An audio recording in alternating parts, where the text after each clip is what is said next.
I'm Corey, and this is the Hardcore Skeptic Examines.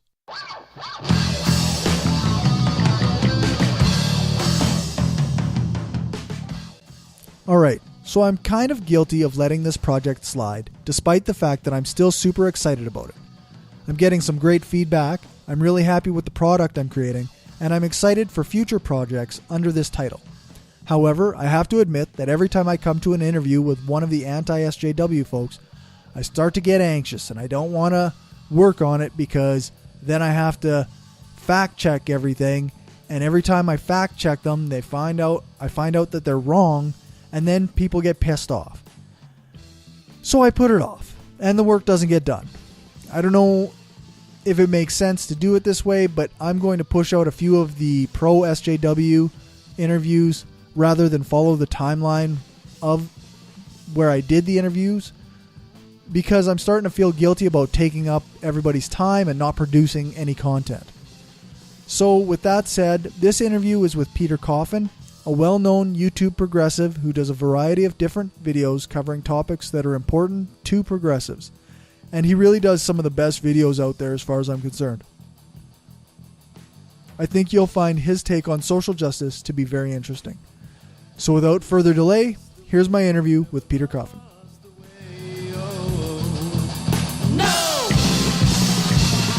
Worship yourself, you don't worship yourself. For people who may not know who you are, why don't you introduce yourself and give a bit of your background? Well, my name is Peter Coffin. I am kind of a permanent social media YouTube type person. I've been there for a very long time. I started YouTube in 2006. I did sketch comedy for a very long time, and now I do more documentary-oriented content, daily sort of current events content, and also a weekly series where we critique advertisement from television. I also write a lot of essays, and am generally, if you read me a lot, I try to be funny in my video content, but I don't really care at all about whether I'm funny in my writing content. Right. Also on Twitter. People on Twitter message me all the time, why aren't you trying to be funny? It's like, I don't want to. Yeah. Being funny takes a lot of work. It is. It's work. Yeah. And in a conversation, it's not so much work because there's context that's automatic. But right. Actually writing funny content is a lot of work. For sure. And I don't want to do that on Twitter. Yeah. And when inspiration strikes, I'm more than happy to be funny on Twitter, but when it strikes, right. Not when I'm going and mining for it. Yeah. But yeah, I generally try to be funny while being informative as well. And I realized that sketch comedy isn't really a good format for that, so I moved over to more reality grounded materials. Fair enough. Reality is kind of important too, I guess. That's debatable. Yeah, that's right. I mean, depending on who you talk to, reality is pretty flexible, actually. Yeah, that's right. So I guess the point of my my project here is I'm taking a bunch of different interviews and a bunch of different perspectives on social justice. So I guess a good starting point would be, what do you think social justice is? Well, that's obviously a very loaded question because it seems to me as though there are a lot of different opinions on it, but mine is one that's also intertwined with economic justice. I believe that it's very difficult to have one without the other. But I look at social justice as more the social aspects of justice as opposed to a specific set of things. I mean, there's a very large range of social inequalities we have, very large range of just things that we don't even realize that we do often that sort of set other people back in some way. And in my opinion, social justice is, for lack of a better way of putting it, just kind of trying to stop that. Okay. How do you think different activist groups fit into that type of that broader social justice? Well, I mean, most activist groups are very specific. They have an issue that they really care about. They have, for instance, Black Lives Matter, for instance, is it's centered around usually criminal justice and racial justice. I mean, these are much more specific than the term social justice. And in a lot of cases, they get a very bad rap regarding how they're viewed, how they're represented, and all that. But as far as how they fit into social justice, it's often a group will take something specific and sort of drill it down into what can we do about this issue specifically? How can we organize people to sort of take action that will positively impact the thing that we're trying to change? And I mean, it gets a little bit messy because then you also have the bleed over into Twitter. Right. It's because you have people that are doing a lot of very material work, like they're doing things that have actual consequences. And then you also have people that are yelling on Twitter at people who aren't going to change their minds because they're on Twitter to yell as well right. about the thing that they think. So, I mean, you have different segments of it, and you have the sort of argument side of everything, and then you have the material action side of it. And in some cases, they're both useful, but when you, and I'm not saying that the argument side is always useful. In some cases, it is useful, but yeah. But as far as I'm concerned, fitting a specific group into social justice is basically taking something specific and figuring out specific actions that you can do there. Okay. What do you think of some of the pushback that's been like?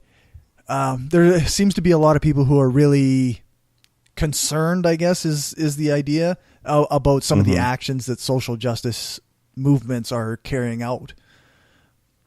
Mm-hmm. So I wonder, what is your take on that? Have you seen a lot of reasonable pushback, or is it just extremists shouting back, or what do you think? I think unfortunately you kind of have both, because you have people that are very, very extreme in their execution. I mean, it's certainly not really that controversial of a belief to say, for instance, that black people should be equal to white people. That's not something that most people are going to go, yeah, no. I mean, there are right, people. There are people. But yeah. They exist, but most people would be like, yeah, I think that too. But you also have people who are very extreme in their execution of attempting to spread that belief or perform material actions that will further that belief. You have, I mean, in a lot of cases, I don't know that I necessarily completely disagree with extreme actions, but there is a place where it works and a place where it doesn't. Right. But then bringing it into the pushback, it really depends on the context. And when an extreme action is reported, like, say, remember that protest at, I don't remember which college it was at, but somebody got shot. Oh, yeah. I can't remember which one that was. And it devolved kind of into a riot with fires and all that stuff.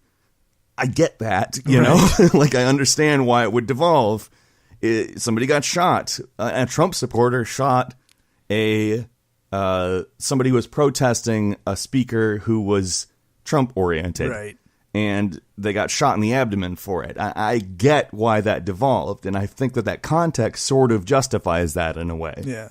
But that context isn't usually presented along with the extreme action that was taken. Right, right. You have the news report it as there was a riot, and I almost saw nobody report that somebody had been shot. Yeah. A protester had been shot. And because of that, you get people who take that and go, well, there was a riot just because somebody was going to speak. I must come down on them hard. Right. And their definition of coming down on them hard is sending a message to everybody who they think is a social justice warrior on Twitter that is abusive in some way. And it's I don't understand how that's an actual material action on their part. Right. Or how that furthers their view, but that's kind of the dynamic. you get a misrepresentation of something extreme here, and you get the most extreme viewpoint using it for their own advantage on the other side. And that's kind of, I don't necessarily endorse every extreme action, because there are ones that happen without a context that justifies it. Right. But when it does happen, that's typically the dynamic I see happen. But on the other hand, when it is just an unjustified extreme action, for me, it's a lot more murky. I have difficulty just immediately defending extreme action. Now, my definition of extreme action probably isn't the same as a lot of people's. Right. When the Nazi got punched for no reason, just talking, and he got punched, I was like, all right, they punched the Nazi. That's fine. Right. Yeah. But, but I mean, if they had shot him, I don't know what I'd kind of be like, I don't know about that. Yeah, that's probably not okay. And the other thing is I don't think that the law should be like, you can punch Nazis. Right. Because that would result in people abusing that law. They'd start casting a wider net with what they meant by Nazi. Yeah. And they'd start punching people just because they disagree with them and call them a Nazi and say, I thought they were a Nazi, I punched them, that should be legal. Right. And there's a lot of stuff that in law, it can't match morality just because it would be abused by people who understand how to bend the law. Yeah, that's right. Yeah, it's almost like ethics and law can't always perfectly align. No, and it's unfortunate, and it gets into the free speech debate as well. I made a documentary on that last summer. Right, yeah, I watched that one. Oh, well, thank you for watching that. I appreciate that. And a lot of people came at me as if I had advocated for a change in law, and they didn't notice that I didn't advocate for a change in law. Exactly. I specifically said it's a little bit harder if you want to talk about it from that perspective, because it would get abused. Like in Alabama, for instance, hate crime laws got abused to make it a crime to resist arrest, a hate crime to resist arrest. Right. That's interesting. And if hate speech law was in place, I just find it really hard to imagine a situation where it doesn't get used in that way. Yeah. Actually, being in Canada, we actually do have certain hate speech laws, but it's quite often the way that they're enforced seems to be questionable. Yeah, like it's not as easy to abuse, I think, is where I'm going with this, because you just don't end up with the same harsh punishments. I think the same is in Australia too. Like when we think of something that's against the law, we think of, going to jail, or we go punishment by this by the court system.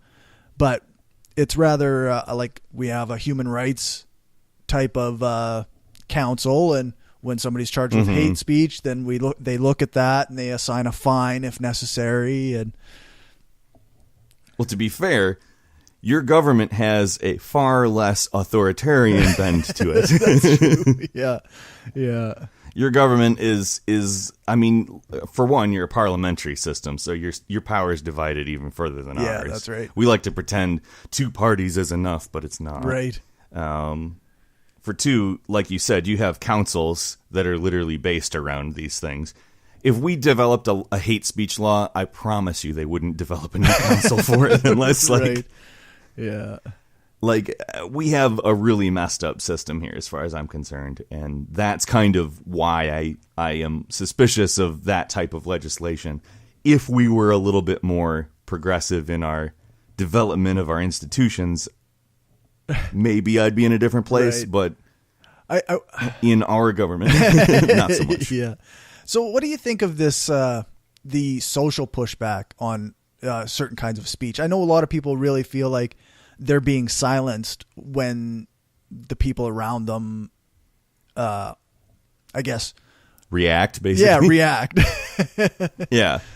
I think you're allowed to say what you want to say. Sure, that's fine. But if you think that you can say it without somebody saying something back, then you don't have no concept of what free speech is. Right. Like, as far as I'm concerned, it's just ridiculous when they're like, you're censoring me. And you're just like, well, I just said you were wrong. Yeah. Censorship. That's censorship. No, it's not. Yeah. Otherwise, you would be censoring me too. Right. I am incapable of censorship. Yeah. I'm a free speech person. I can't censor you. Yeah, I say the words free speech quite often. Thank you very much. Yeah. So I guess, what about no platforming or at college campuses or like disinviting of speakers like Milo Yiannopoulos and whatnot? Well, in some respects, I think maybe it's better to let them speak because they do have a terrible agenda. But in a lot, like they had a guy, I can't remember his name, in a college in Vermont. They had invited a eugenics advocate to speak, and they got him disinvited. And I think that's kind of all right. They probably shouldn't have eugenics. Like, it's... am I allowed to curse or not? Yeah, go hard. Yeah, it's horseshit. That is just horseshit. Yeah. Yeah, no, it's like it has no place anywhere that has anything to do with science. Right. Like, the scientific method has completely like, you shouldn't have creationists in, you shouldn't have eugenicists in. Just they have no place in the rational discourse. And in some respects, I think, yes, people like Milo Yiannopoulos probably should also be disinvited because they've also espoused a lot of very, very disprovable views. Right. It's not just their social positions. They also typically advocate something that's incredibly unscientific and the opposite of what we've arrived at using the scientific method. And I just don't think that has any place somewhere that's really supposed to be the most fact-oriented type of institution out there other than like a lab. Right, yeah. Yeah, it's an odd situation. Like, I encounter people who think that, yeah, well, we should have flat earthers speaking at universities, and I find that an odd position. Like, why though? Because, I mean, if you get a charismatic one, then you're going to have a few more flat earthers at the end of Right. it. Because people are subject to that kind of thing. Like, yeah, I mean, philosophy, if they're purely speaking about philosophy, there's no real way to disprove philosophy. And I'm all right with people with bad philosophy talking, but, I mean, because really the solution for bad philosophy is good philosophy, showing people why good philosophy. I mean, but you can't scientifically prove philosophy. It's not the same thing as science. So in that respect, I think that more philosophical speakers maybe shouldn't be disinvited, but should also maybe have some sort of representation of the opposite philosophy as well. Maybe in the same night, maybe two speakers back to back, or a debate situation. Right. But anybody who says anything that can be scientifically proven as wrong, it has no business in a school. Yeah. I gotta agree with you. I just, quite often people, they really push back on that as though that's some kind of stifling of free speech. Do you think that no platforming is a free speech issue, or is it just a? No, I don't. These are generally they're private institutions, universities. Right. I don't think there are really, especially in the United States, I'm pretty sure there aren't a lot of public universities at all. And yeah, even with a community college, as those are gradually becoming more and more public, we've got proposals out there to publicly fund a lot of community colleges. Hopefully they start passing. But even in that respect, if it was a public institution, I don't understand how it's a free speech issue, because it's not, you don't have a right to a platform. Right. You have a right to say what you want. It's a different thing. Yeah. Yeah, no, I did a debate not that long ago about no platforming, and I took the position that schools have an equation they have to look at. Like, they have to do a cost-benefit analysis. Is having the speaker here going to benefit us or harm us? And schools, even they're subject to the market, right? Like they have to appeal to students. I mean, given we have a market system, yeah, like there's literally no way around it. I mean, a lot of people, including myself, advocate for a lot of market-oriented systems to be, at very least, more heavily regulated, or further, just abolished. But we live in a market-oriented system, so it's astounding to me that these colleges, given that, don't. I mean, what do they want? Do they want more people out of the 18% that voted for Trump to start going, like, why not hit the rest of the country? Right. Like, hey, so we're catering to, the 88% of people in the country. Like, I don't understand. Yeah. But, I think that advocating for a broad number of people, if you're seeking profit, would be a much smarter move in the case of something that's meant to look at least neutral. Yeah. So I guess kind of to shift off of free speech a little bit. Yeah, that's I've probably said everything I can say about that. What do you think of like this idea of racism as or sexism as prejudice plus power? That seems to get pushed in some social justice circles, but that quite often anti-SJW types, they don't accept those type of definitions. Well, I think that what was the word the term that you used as far as prejudice plus power? Before what what did you say, bigotry or did you say racism? Racism. I can't remember. Yeah, racism and sexism often both have that type of connotation. Okay. Yeah, I would say that that's a pretty fair way of putting it. And power doesn't necessarily mean a seat of power or an office of power or something elevated. It just means being higher in the hierarchy. Right. If somebody, for instance, is white and a black person is also trying to get the same job they're getting, it may be easier for the white person to get that job. That is an instance of them having power over a black person. Just because people go with what they're familiar with more often than not, even if it's not as good as the thing they're unfamiliar with. And unfortunately, that helps to reinforce racist attitudes that have been developed over centuries. Yeah. And, I mean, it's possible to be prejudiced without power. It's tough for me to call it racism just because there's not really any means of enforcement. Like, if black people hate white people, all right, like, yeah. Systematically speaking, I'm sure somebody black could attack somebody white and if the physical prowess of the black person is above the white person, that would result in them overpowering the white person. Right. But that's purely individual speaking. From a systemic or broad scale look at it, it's just... I just don't understand what black people could do that would... I mean, it's obviously just defining words a specific way. It's just saying, we're using racism to talk about this, and we're using prejudice to talk about this. And it's obviously important to frame things in a way that makes sense. And I'm pretty accepting of that framing of the word racism or the word sexism.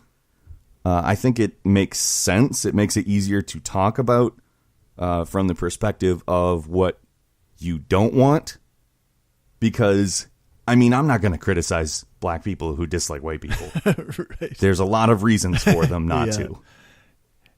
They started in before the founding of this country, frankly. And we built this country on their backs. Yeah. And I say we, again, not in the individual sense, but in the collective sense over the last few centuries. I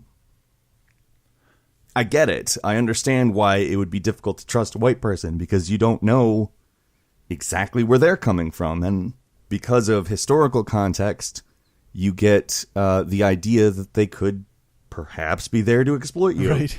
It's not that absurd to me. So, I mean, I accept that framing of the words, the various types of bigotry. It seems like bigotry is more a punch down issue than just an all around, hey, we hate this group. Right. Except they have a lot more than, like, I hate rich people, for instance. Right. Is that bigotry against rich people? Yeah. Am I a bigot? I don't think so. Because if they wanted to, they could destroy me in more than one way. Right. Yeah. And I can't do fuck all to them. Exactly. Like if I started a smear campaign against a rich person, for instance, it may be true entirely, but they could easily sue me for libel. Mm-hmm. Easily. Mm-hmm. It would require very little effort from them because they have a ton of money to hire a lawyer. That's power. Having the power makes it so that it matters that that they dislike you. Yeah, that's right. So I guess in that same kind of vein, what do you think is accomplished when people are pointing out this prejudice from people of color or sexism, quote unquote, reverse sexism from women or trans women or what have you? You mean when people say, hey, look at these trans women, they're against cis people? Yeah, or that's what you mean, right? Or oh, look at this group of black people, they hate whites, or what have you. Yeah. I think it accomplishes basically demonizing that group in a way. I don't know that it really, I mean, it obviously does have an effect, right. And it does make it harder to argue about bigotry. It's kind of just muddying the water. Yeah. That's kind of the whole idea behind doing that. It's to make it look like, oh, look, both sides are bad. But it's not both sides are bad. It's one side is getting beat up by one side, and the other side is like, I hate those people beating me up. Right. Like, all right. I get it. Yeah, I've never seen anybody who's like, I really like these bullies at the playground. They punch me real good. I enjoy it. Yeah. That's a weird person. That's a weird, like not being trans or being right. Genderqueer, and that's not being weird. Being weird is like, I really like the bullies punching me. I prefer oppression. Yeah, I vastly I'm preferential towards this version of reality than the one we could have where they're not punching me. Yeah, that's right. I like being pushed off the swing set. I enjoy it. So, yeah. Yeah. That'd be a weird kid. That would be a weird kid. Hey, buddy, come over here and push me off of this swing. The bully's just like, no, I don't want that. Yeah. If you like it, I'm not doing it. Yeah. I wonder if that would work. Probably not with the systemic power version of it. I have a feeling they'd probably be like, okay, all right, well, I guess donate to my Patreon. I'm going to punch this trans person. Like, they figured out how to make it into a business, I know, so I kind of think that they wouldn't, like, I don't think that it would reverse it. Playground, maybe. Now that there's money dependent on it, though, no. Right. What do you think of the idea of the Oppression Olympics from people like Dave Rubin and these, I guess they call themselves classical liberals now? Yeah, I love that, don't you? Classical liberals. Yeah. Well, in my opinion, liberalism, whether it be classical liberalism, traditional American liberalism, international liberalism, or what we're calling neoliberalism, the marketization of a lot of social things, it all boils down to kind of the same thing. There's some free market stuff at the center of it, regardless of which one you're talking about. And a lot of people don't want to acknowledge that. So, Oppression Olympics implies a competition. Right. So, in some respects, I feel as though there are things that are said, probably unintentionally, that do imply a competitive element. But I don't think that's real. I think that it's kind of because everybody's grown up in capitalism. Everybody has sort of lived a free market situation their entire lives. A lot of things are framed through monetary terms. When somebody tells you something, you either buy it or not. When when somebody trusts you, you have social capital with them. I mean, there's a lot of market-oriented stuff that goes on in our lives. So I feel as though when people are talking about, you know, how they're being oppressed or things like that, you get stuff where people not necessarily intentionally frame it as though it's a competitive thing, but there's inevitably the use of language that does imply competitive things. Right. It's not necessarily true, but it's just kind of the way people have been raised. We all have been raised in a very capitalist situation. The United States of America is hyper-capitalist. Right. It's over-capitalist. And we all, unfortunately, view things through that lens. And, well, I mean, I don't think that there's anything actually to the idea of the Oppression Olympics. I think that it's possible to accidentally get it from people sometimes. Right. And I'm not saying there's nobody that views it as like a personal brand or a means to make money. I'm not saying that there's nobody like that, but generally I think people aren't like that. Right. Do social justice movements focus too much on the group versus the individual? Like you said, like in general, this Oppression Olympics thing isn't really a thing, but these individuals the odd individual might participate in this kind of language or action. So is there something to this? Should we be focusing on the individuals as much as some people do, or should we be focusing on the group more? I think ultimately, no matter what you're talking about, focusing on the collective view of things will always result in a better result. Right. It'll always end better if you're looking at anything, as far as I'm concerned, collectively. I made a documentary on reality, for instance. If you look at reality as an individual thing, you have what we are living in today. Right. And if you look at it as a collective thing, it's, I mean, what we're talking, like when we say facts are facts, that means nothing if you look at it from the idea that it's individual. It means everything if you look at it collectively. Right. I think if you apply that to the idea that there are some people that do unsavory things, it's such a small percentage that generally, if you're talking about what this stuff all stands for, there's so many more people on the opposing side. The percentage is so much higher. People attempting to profiteer or do things like that. There are so many, like Mike Cernovich. I don't know if you know who that is. Name rings a bell. That dude is he's such a profiteer. And there's so many people like him. Like, it's made up of people like that. They know they can make money and gain notoriety and advance their own lives and careers by doing that. Whereas I think that the amount of people doing that on the side of righteousness, I guess, it's a much smaller percent. So collectively speaking, it to me makes a lot more sense to, focus on that side and focus on the importance of what the overall message is, as opposed to any singular people. Because like I said, the ratio is so small on that side. It just doesn't make sense to me to make that the focus. Now, as I said, on the other side, the ratio is not so great, at least in my observations. Right.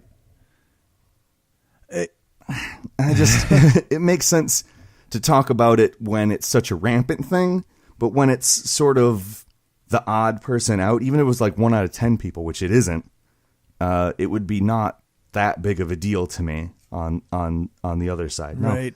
Now, we could have a long conversation about liberalism and, like I said, that market framing of a lot of things and how it doesn't necessarily jive with what everybody thinks liberal means. But I think everybody's heart, or most people's heart, I shouldn't say everybody's, but nearly everybody's heart is in the right place. So it's less of a problem for me.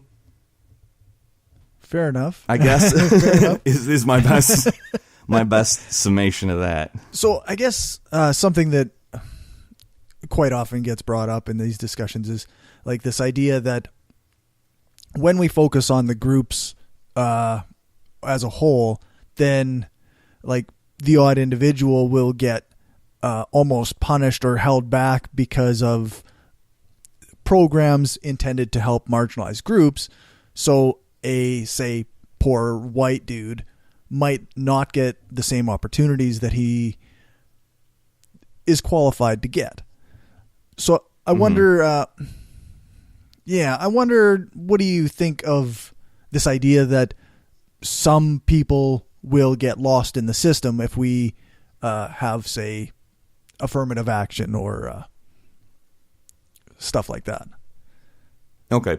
Well, let's just go ahead and say this. Imagine how many people get lost in the system if you don't have that. Like, it's so much more. So it's an improvement over that automatically. But I think if you start looking at... I don't look at things through specifically an identity lens. I try to look at things through both an identity lens and a class lens. Right. I try to kind of focus on, okay, what's the class issue here? And then to go further, is there an identity issue here? What's the problem? How are they trying to deal with it? How are they... because I'm not saying like every single solution that somebody proposes for an identity is the right one. Right. That's not necessarily true. I think affirmative action is one that has obviously proven to kind of worked out. A lot of people who wouldn't have been able to go to college have. Right. And a lot of people say that that's at the sacrifice of white people, and I don't have data to back this up today, but if I went into it, I have a sincere doubt that it really harmed white people in any way. Right. And I am talking on the individual level. I sincerely doubt that having, say, a requirement of 20, 30 people of color in a class of 400 really harmed white people who were applying in some way. I mean, you're going to be excluded based on the amount of numbers that are applying anyhow. Right. The lowest, because universities usually base it on grades to some degree, right? So yeah, typically. And like, you generally have people of color who are smart applying. Right. It's not like it's dumb people. Like, for one, everybody starts off knowing nothing. Right. And you gradually build from there. And people of color have that as well as white people. Right. The people who go to university are the people who are more likely to be qualified to go to university. I didn't go to university. And in that respect, every person of color who applied to go to university it's probably better that they did that than I did. Because I'm just, I mean, I certainly think about things, but would I thrive in that setting? I don't know. Yeah. I would much rather, and there are probably people who are people of color that are in a higher economic class than I am that went, and still, I think that it's good. It's good that that happens. Yeah, it's almost like you say, like, I guess it's hard to really verbalize. Like, it's like you've got a bunch of spots in a university, and normally they'd be filled up by, say, a whole bunch of white people. And then you start saying, well, let's afford some opportunity to these people of color. So then the people who would normally be at the bottom of the rung or whatever, the least likely to get into a university, don't get into the university. Yeah, exactly. I mean, all you're really doing is kind of edging out the people who are less qualified, which is not entirely fair, so to speak, but it's not fair on a racial basis. Right. Or it's not unfair on a racial basis. It's unfair in that you can only have so many people in a class. Yeah, where before it was like edging out people of color because they were people of color. Now it's edging out. Yeah, exactly. Yeah. The people of color who are let in are people who, I mean, you're going to get people who apply from a range of grade range, GPA range. That was what I was trying to think of saying. And you're gonna get the people in who have the higher GPA. Right. Like, it's not like they're gonna go, all right, well, let's take all of the lowest applicants from the people of color and bring them in just for spite. Yeah, that's right. That's not how it works. Yeah, I guess that kind of speaks to, because one of the concerns that was brought up with me was that if you're filling spots with women or people of color, or, you know, if you have these different levels of quotas, then perhaps the level of education or the quality of the work might go down. But talking it out with you here now, it seems like actually the quality of the work would actually go up.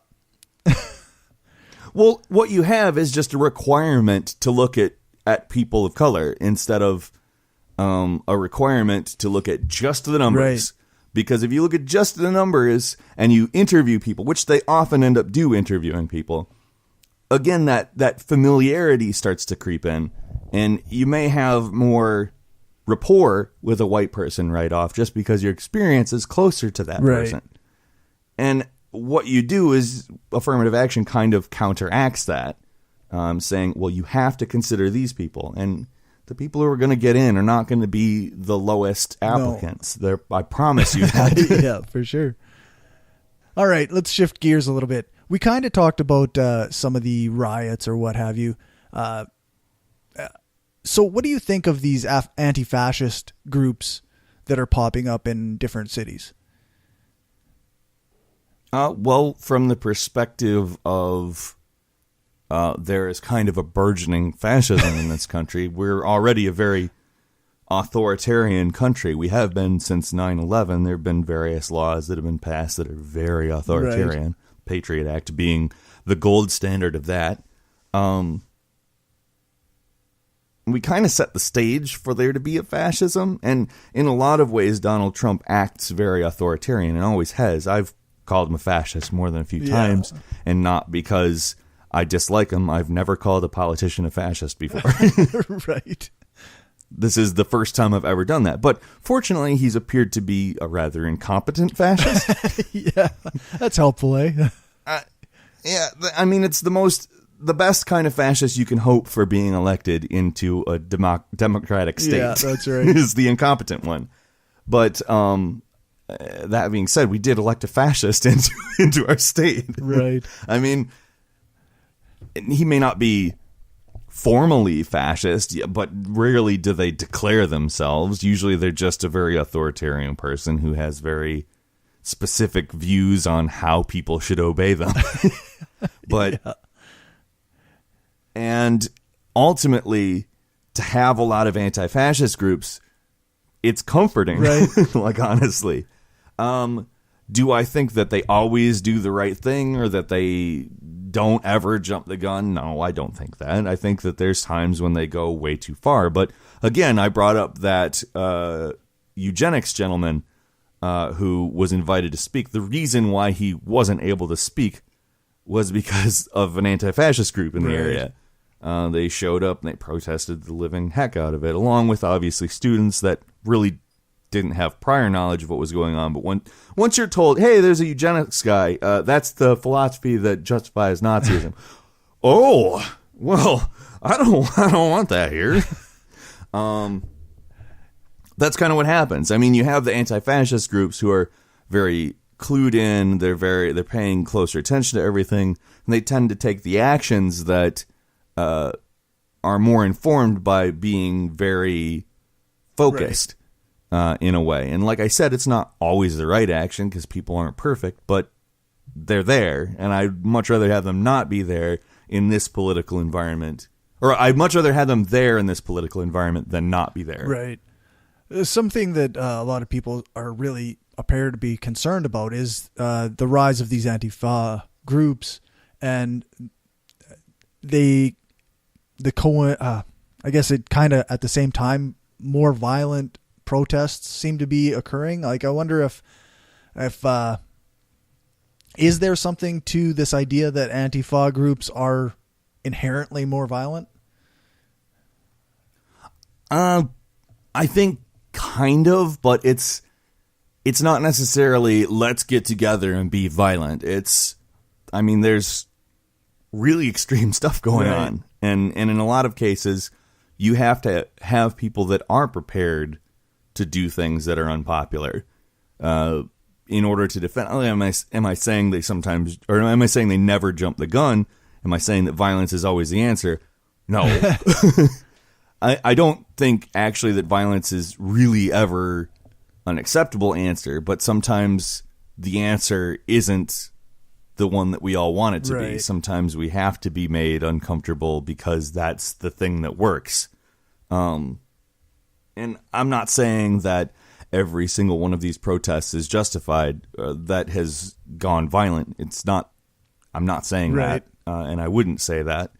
But, after, like I said, somebody gets shot in the abdomen, or you have literally a guy coming in to justify Nazis, I get it. I understand why that's the reaction, because it's, for one, somebody getting shot in the abdomen is an act of physical violence, and the act of justifying Nazi viewpoints and action through what you're passing off as science, that's in a way not necessarily physical violence, but you're advocating in the long run genocide, which is the ultimate physical violence. Right. And if you're trying to grease the wheels for genocide, I think kind of it's all right to be violent in reaction to that. I don't know. It seems to be in one of those weird gray areas where, like, we don't want to advocate for violence, but we want to be able to stop this kind of thing from progressing. We don't want actual genocide to happen. Yeah. And the thing is you have so many people like, well, I understand why they went into World War II and we tried to stop Hitler and all that, but I don't think that we should just let them talk. It's like, do you not get what's going on? These are the people that, like, they did the same thing in Germany. Right. People didn't take them seriously. The Liberal Party didn't take it seriously. Just let them talk. They'll de-justify they'll discredit themselves if they're allowed to talk long enough. Give them the rope, they'll hang themselves. And it's like, they didn't. Yeah, that's right. I'm of the opinion that heading it off at the pass is better than having to go to World War again. Yeah, for sure. I'm not a big fan of World War. That sounds bad. I've never lived through one, but reading about it, it's the least pleasant sounding thing. Yeah, and I'm a little concerned about what might come from another World War. Like, that's pretty heinous at this point. Yeah, everybody's a little bit better armed now. Let's just say that. Right. She's Yeah, it's not. That's not the result anybody wants. And I think that although philosophically I'm a very anti-violent person, I'm very pacifist-oriented. I can get heated and argue pretty loud, but I generally don't think that violence is a good thing. I think sometimes it's the right thing, even though you hate it. Like, people try to justify the Iraq war. Still, there are people that try to justify their support for that. And it's like, well, you're trying to justify a much bigger conflict based on belief and attempting to stop systematic spread of something that you viewed bad. Why is it bad for a small violent skirmish against fascism or the ideologies that prop up fascism if it's like significantly smaller than a war that hundreds of thousands of people died in? Yeah, it's interesting. I don't know. I just think that because the opposing side, who is attacking these smaller, sometimes violent groups, I mean, I'm not saying they all like the Iraq war, but 5-6 years ago, that side defended the Iraq war as much as it could. Right. Yeah. I used to be I guess technically I still am a fan of Christopher Hitchens. But his defense of the Iraq war, I just never could get on board with that. It's tough. It's tough to understand that kind of thing. Like, I don't think Christopher Hitchens was all bad. I'm not personally a big fan of him. I don't think everything he said was bad. I think he was more of a complex person than a lot of the people that are big followers of him nowadays. But I don't know. You end up with much more weird mental gymnastics in order to be like poo-pooing on the violence from these small groups trying to stop something that they perceive as fascist. Right. When 5-6 years ago, these same people were, look, there was no evidence for WMDs in Iraq, but it was the right thing to do because we stopped. So it's like, what? Right.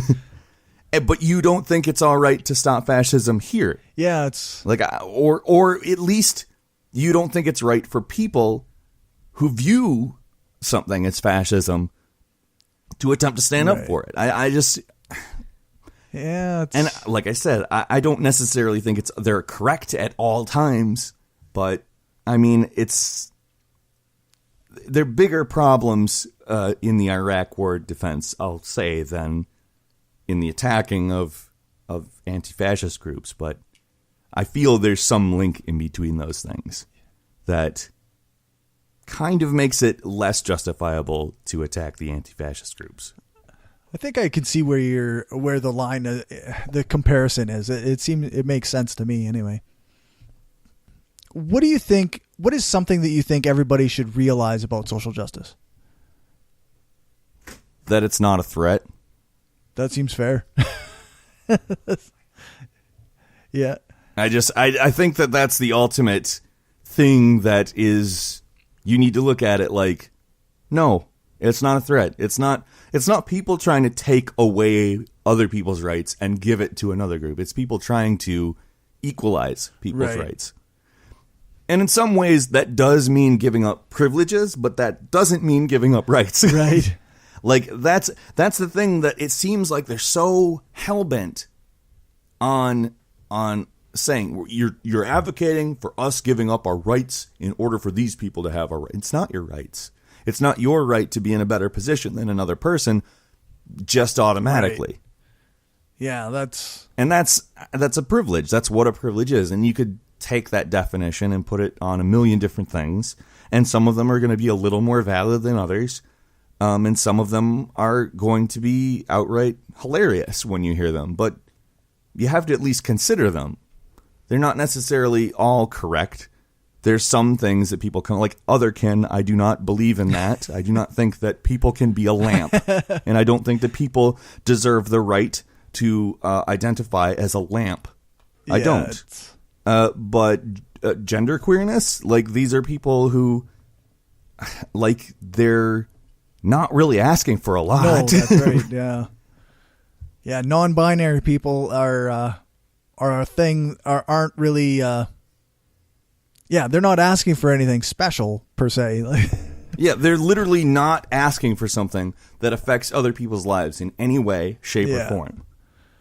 And that, to me, is like, all right, I don't get it. Like, officially, even in that respect, I think that otherkin, oh yeah, fine. As long as you're not bothering other people, I don't really care if you think you're on it.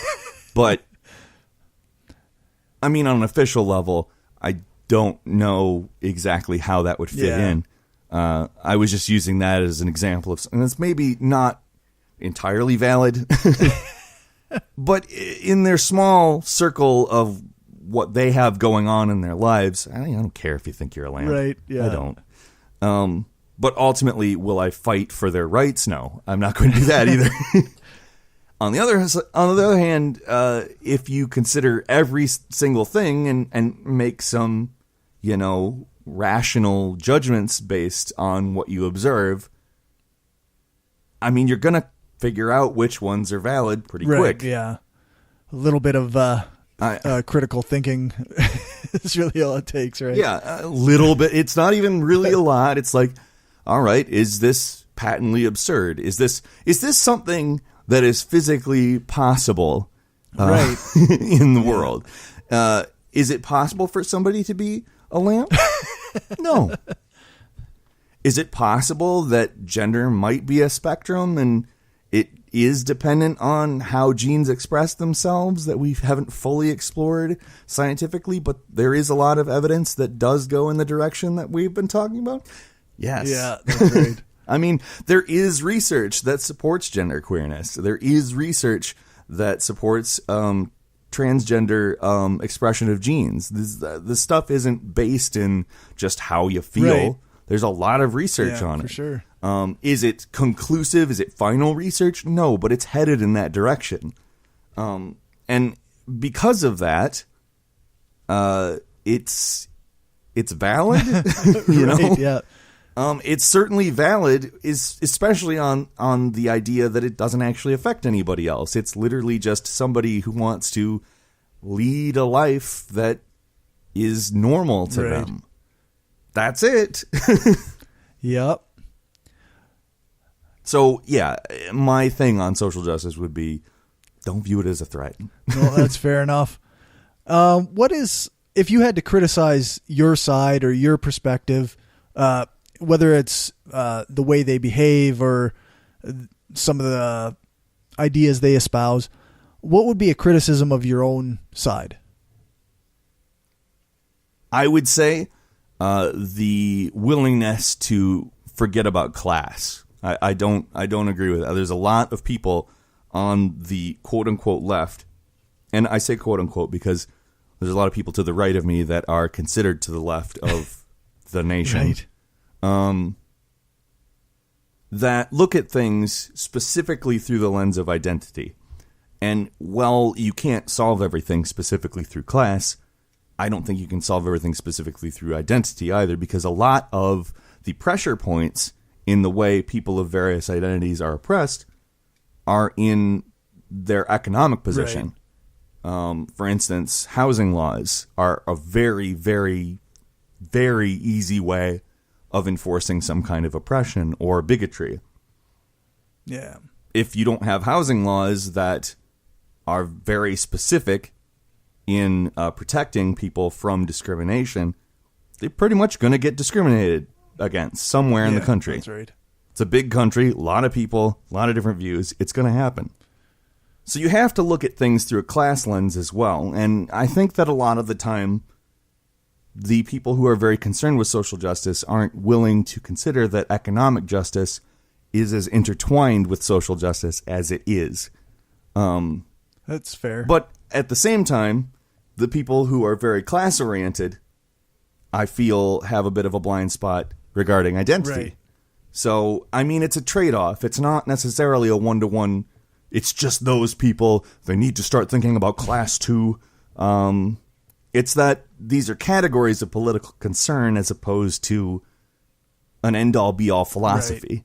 And if you're actually concerned about people and how politics ends things for them down the line, then you have to sort of look at it from an identity perspective, a class perspective. I mean, you have to look at things from an environmental perspective. Yeah, there's more than one category. There's more than two categories of political concern, and you have to look at all of them in order to actually solve problems. And I think that we've created a binary in class and identity that's just false. Right. It's flat out false. No. And that would be my criticism from my side. That sounds like a fair criticism to me. I guess. And lastly, where can people find your stuff? Primarily at youtube.com/Peter Coffin. I can be followed on Twitter at twitter.com/Peter Coffin, but you can also watch my documentary series on Amazon Prime. It's called Very Important Documentaries. It's about kind of philosophical things, but also, like for instance, I'm doing one on healthcare right now that I do them monthly, 12 a year. And they just take on certain topics. Cool. Informative, all that. I think it's something that's worthwhile for people to watch that might agree with my criticism. Right. For my side, I think that's kind of the primary point I try to use to inform how I'm going at something. So, yeah, I think youtube.com/Peter Coffin. Check it out. No!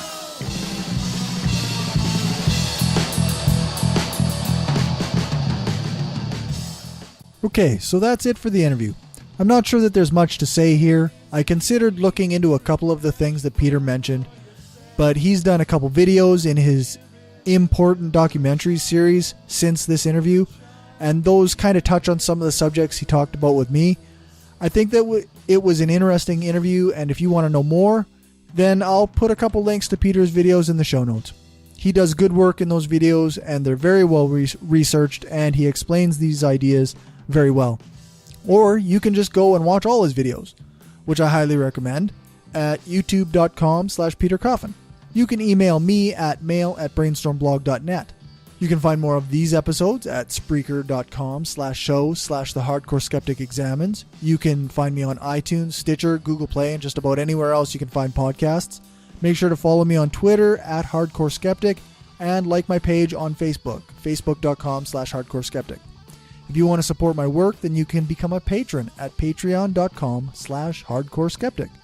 A huge thanks to all my patrons, Larry Wilson, as well as Chris Watson of the Podunk Polymath podcast, Marissa Alexa McCool of the Inciting Incident podcast, and Trav Mamone of the By Any Means podcast. Remember to check out my other show, the Brainstorm podcast. I think I've said podcast a lot of times in the last few sentences. Anyway, check out Brainstorm at thebrainstormpodcast.com or brainstormblog.net. The music for this episode is Atom in the Universe by Noctagon and was used with permission. You can find them at noctagonband.com. Nope. You can find more from them at noctagonband.bandcamp.com. Thanks for listening, and remember, the truth matters.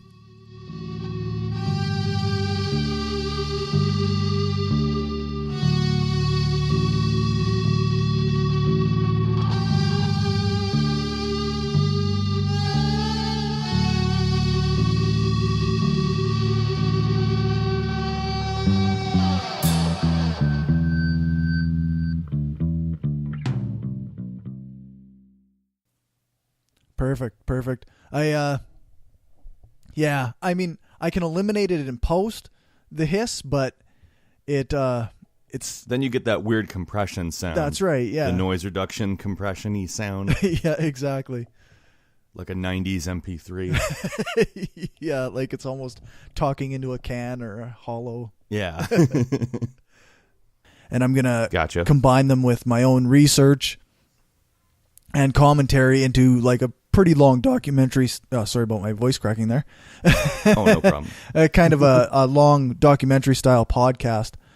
In my opinion, liberalism, whether it be classical liberalism, social liberalism, let me start that over. I forgot the question. I'm sorry. Well, I started it off on Oppression Olympics, but well, okay, that was why I brought that up. I guess it kind of goes to the point, the discussion of what about I guess stumbling over my brain. I'm glad. Also, I almost ran out of voice there. I think my son is just calling me because he forgot his lunch at school or at home today. But I'll call him back. I got about 10 more minutes anyway if you want to do. Okay, we'll do the my wrap up questions then. Okay, that would be good.